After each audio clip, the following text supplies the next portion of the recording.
ప్రేక్షకులకు నమస్కారం అండి.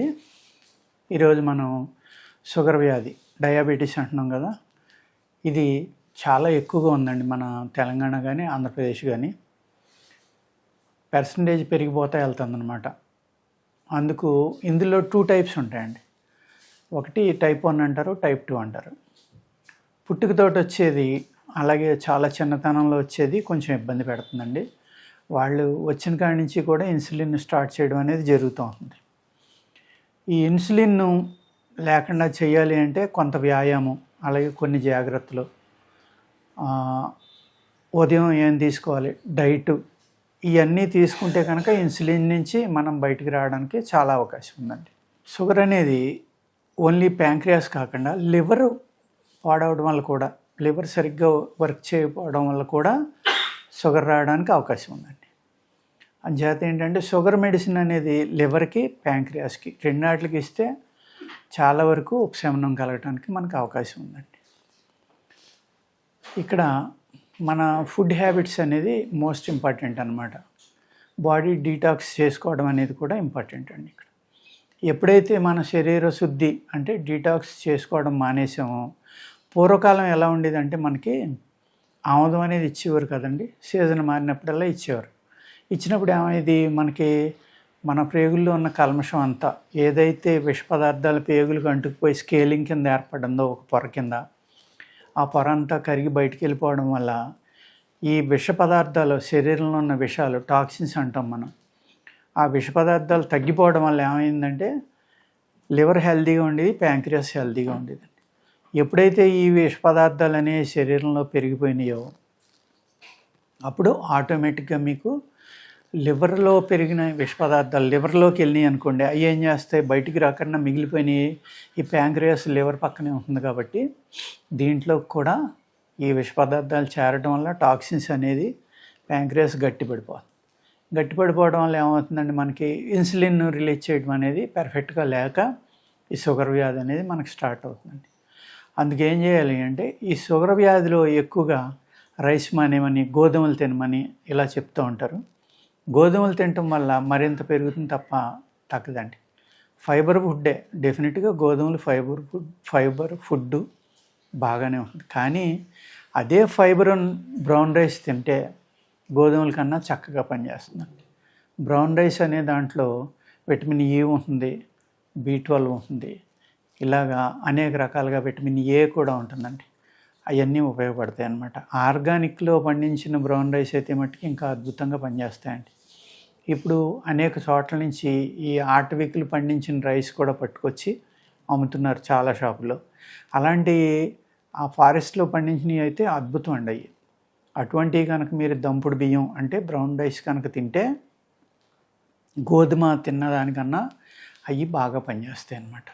అలాగే పచ్చి బియ్యం తిన్నారనుకోండి ఇబ్బంది పెడతాం. నిలవున్న బియ్యం అంటే 6 నెలలు దాటిన తర్వాత ఉన్నాయి కనుక మీరు తీసుకుంటే తప్పనిసరిగా మీకు ఉపశమనం కలగడానికి చాలా చక్కని అవకాశాలు ఉన్నాయన్నమాట. అలాగే మీరు వాకింగ్, వ్యాయామం, ఇది చాలా అంటే చాలా ఇంపార్టెంట్ అన్నమాట షుగర్ పేషెంట్లో.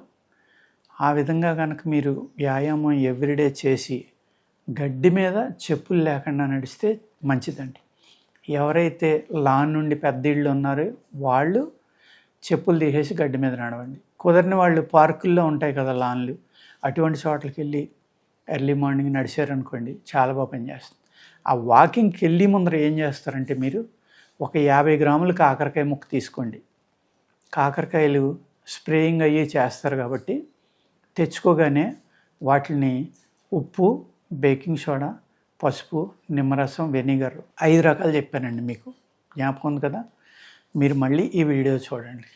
ఉప్పు, వెనిగర్, బేకింగ్ సోడా, పసుపు, నిమ్మరసం, ఈ 5 కూడా ఒక 5-6 లీటర్లో వేసుకుని మీరు కూరలు తెచ్చుకున్న లేకపోతే మీరు పళ్ళు తెచ్చుకున్న వాటిల్లో వేసి ఒక 10 నిమిషాలు ఉంచి ఆ వాటర్లో ఫ్రెష్ వాటర్తో కడుక్కుని మీరు వాడుకోండి, చక్కగా పనిచేస్తుంది. ఈ విధంగా శుభ్రంగా పురుగు మందులు కానీ పైన కోటింగ్ ఏమీ లేని విధంగా కడుక్కున్న కాకరకాయ ముక్క ఒక 50 గ్రాములు తీసుకుని మిక్సీలో కొట్టి రసం పిండుకోండి. రసం పిండుకొని ఆ రసం తాగేసి అప్పుడు మీరు వాకింగ్కి వెళ్ళండి. మీ ఏజ్ని బట్టి, మీకున్న ప్రాబ్లంని బట్టి, మీ హైటు, వెయిట్‌ని బట్టి కూడా డోస్ కావాలంటే పెంచుకోవచ్చు, తగ్గించుకోవచ్చు. ఇది కామన్‌గా చెప్పిన డోస్ అనమాట ఇది. మీ శరీరాన్ని బట్టి, మీకున్న ప్రాబ్లమ్స్‌ని బట్టి ఎక్కించుకోవడమా, తగ్గించుకోవడమా డోసు. అంటే పెంచుకోవడమా, తగ్గించుకోవడమా ఆలోచించుకుని నడవడం అనేది కంపల్సరీ అండి. ఈ విధంగా మీరు గడ్డి మీద కనుక అది తాగేసి వెళ్ళి వాకింగ్ చేశారనుకోండి, ఇన్సులిన్ నుంచి బయటపడడానికి అవకాశం ఉంది. ఆహారం ఏం చేయాలంటే రైస్ తగ్గించి మీరు శనగలు, పచ్చి శనగలు తీసుకోండి. అవి 1 వంతు తీసుకోండి. బార్లీ 2 వంతులు తీసుకోండి.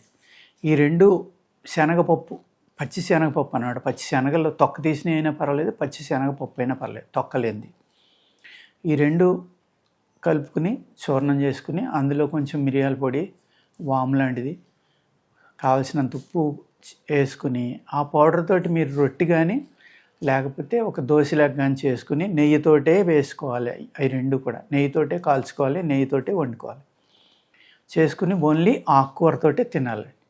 ఆ విధంగా తిని మీరు ఒక 1/2 లీటర్ మజ్జిగ తాగితే కనుక ఈ 2 రకాల నేను ఏదైతే ఆహారంలో నియమం చెప్పాను, ఇప్పుడు ఏది తినాలో చెప్పా, కాకరకాయ జ్యూస్ ఎప్పుడు వాడుకోవాలో చెప్పా, ఇది మీరు ఫాలో అయితే చాలా వరకు మీకు షుగర్ నుంచి ఉపశమనం కలగడానికి అవకాశం ఉందండి. అంచేత ఫుడ్ ఫాలో అవ్వండి, ఆ విధంగా వాడుకోండి. మా దగ్గర అనేక రకాల మందులు కూడా ఉంటాయి, అవి కూడా కావాలంటే వాడుకోవచ్చండి.